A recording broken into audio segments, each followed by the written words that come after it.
From latte art to budget-friendly brews, alamin natin kung paano naging big business ang simpleng passion for coffee.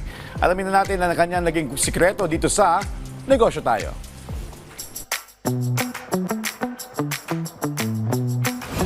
Hi Rufa May, how are you?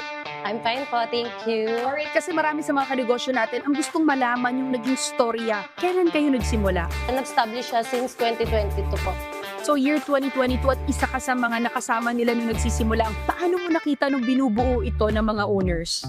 Siyempre po, as bago po sa industriya ng business, since hindi pa po kami kilala totally, so inaaral pa po namin, ginagamay pa po namin kung paano makikilala yung products namin, yung mga food.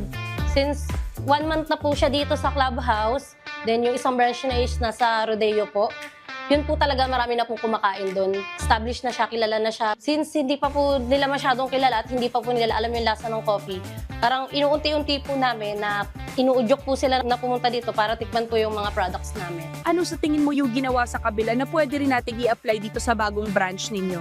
Kailangan pa po namin ng marketing, then word of mouth po na kung pwede i-promote nyo po yung products namin dito. Pag natikman nyo na po, para po matulungan nyo rin po kaming makabenta. Sa tingin mo, ano yung mga naging challenges ninyo bukod sa pagpapakilala sa tao? Ano pa yung mga nakita mong struggles?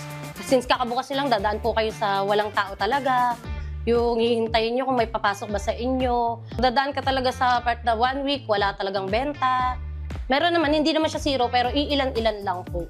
Sa mga katulad nila, no, ng mga kanegosyo natin na gusto rin pumasok sa ganitong cafe business, ano ba yung mga lessons na gusto mong i-share sa kanila para mag-guide natin sila? Unang-una, tingnan mo muna yung marketplace mo, kung okay ba yung pagtatayuan mo ng business, then kung magkiklik ba yung business na itatayo mo, then yun nga, susugal ka talaga, pero pag okay naman na, naging smooth na yung transaction and then yung operation ng tinayo mong business, magiging okay naman din siya sa huli.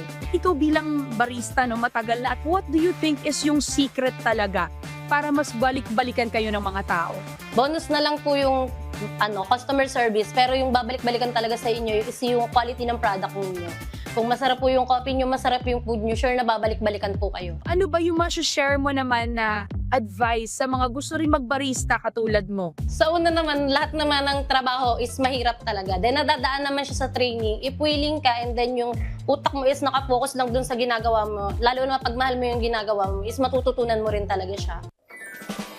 Kapag gusto mo ang isang bagay, walang mahirap para sa'yo. Kita-kits ulit next time mga kanegosyo para sa panibagong business story na ihahatid namin sa inyo. Kaya naman tara, negosyo tayo!